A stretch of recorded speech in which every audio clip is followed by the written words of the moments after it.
All right, everybody, welcome back. Me again, Dark Spirits channel. Welcome back. Hey, today I'm going to be doing a quick review of the new, I guess, as of 2018, Martell Blue Swift. All right, so before I do anything, let me go ahead and open the bottle up, pour myself a little bit, and then I'll show you the color. That way, as I'm giving you more of the background information, it has time to open up. All right, so for everybody at home, let's go ahead and give you a little bit of the color. Hopefully you can pick up on that. A little bit of the color there. All right, so check this out. I'm gonna break this down into two parts. One is gonna be more background and history. Second part is gonna be just the actual tasting notes. So I'll put some timestamps here in the bottom. You can just click there to go straight to it. All right, so like I always like doing first, you gotta do the knowledge first. You gotta know what it is you're drinking, what you're about to ingest into your body. So check this out. So Martell is one of the big four cognac providers. Cognac big four is gonna be Martell, Courvoisier, Hennessy, and Remy. Out of the big four, Martell is the oldest. Pretty sure 1715 is when they've been established. And their logo on the bottle, not sure if you guys can pick that up. It's always gonna be this bird, which is a swift bird. All right, so the swift bird is known for traveling great distances. I read somewhere that it can stay in the air for up to like 10 months continuous, and it's known for traveling great distances for mating. Martell was the first of the big four cognac houses to ship their cognac to the American colonies at that time. So think about that. You know, they're kind of trying to push this idea along with the swift bird and the mascot of going far, going great distances, innovation, doing a little bit extra. So that is gonna kind of come into play. So in case you missed the marketing, they currently have Quavo from Amigos as the brand ambassador, which is kind of interesting to me because, I mean, you can't help but think of Hennessy has Nas.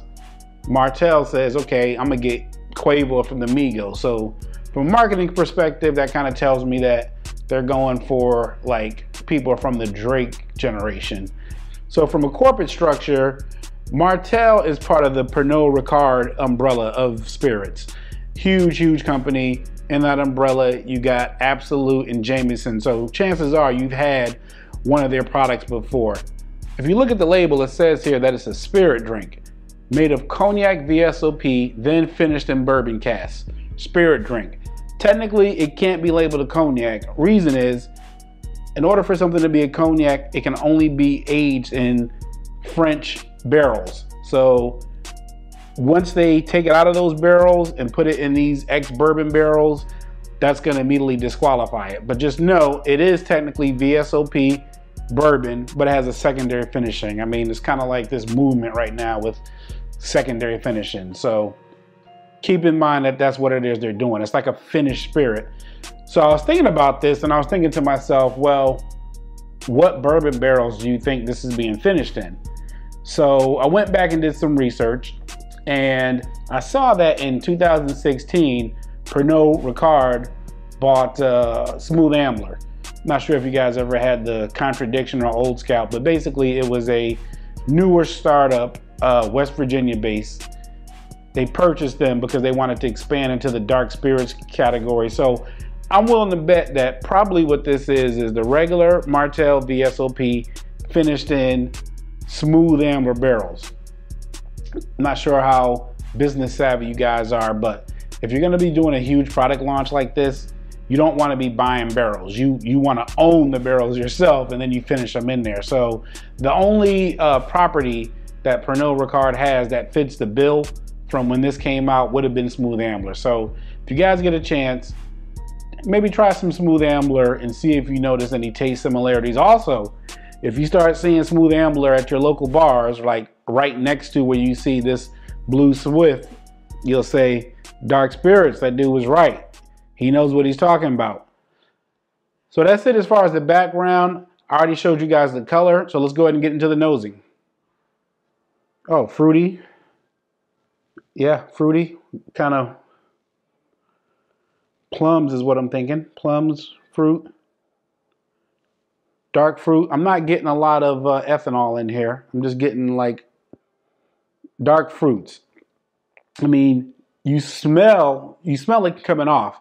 It's 80 proof, but I think maybe it's just because I just opened this that is why I'm getting more of the ethanol, but overall feeling is just dark fruits. All right, let's go in for the taste. Okay, so I'm gonna compare it to the red barrels, because if you guys saw my red barrel video, you'll see that I like the taste of that. Unfortunately, it gave me a headache, so it was a fail. But this is gonna be a lot drier than the red barrels. This is definitely not as sweet as the red barrel. The oak influence, yeah, you can taste it.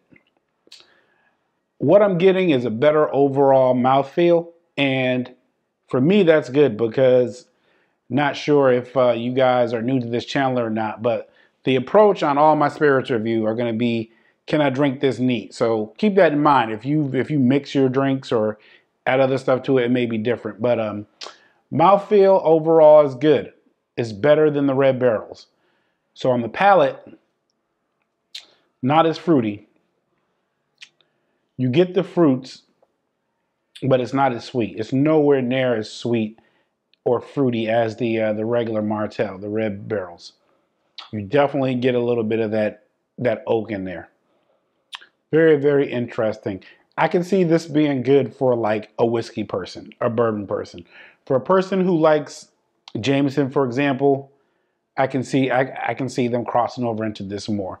I think the regular Martell Red Barrel, the VSOP, is for a person who likes sweeter stuff and they're gonna mix it into cocktails. I think this is more designed for somebody who wants to have a neat spirit. I hate the term smoothness because it's so subjective, but I'm getting a nice amount of heat. I mean, admittedly, I'm used to barrel proof bourbons now, so my view is going to be a little bit slanted, but I'm not getting a lot of bite. I'm not getting a lot of alcohol bite.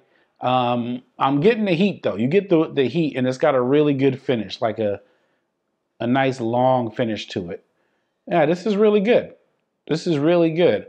What do I think is better for off the top? Off the top, I don't know if it's better than Hennessy VSOP.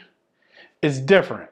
It's different. I'll just say it's different. So let me go ahead and wrap this up. I don't want to drag this out. So my opinion of the Martell Blue Swift spirit drink, I think it's good. A lot of good flavors in here. The finish is good. You feel a little bit of the heat. My only downside is I wish it was a little bit stronger. Would I recommend it to somebody?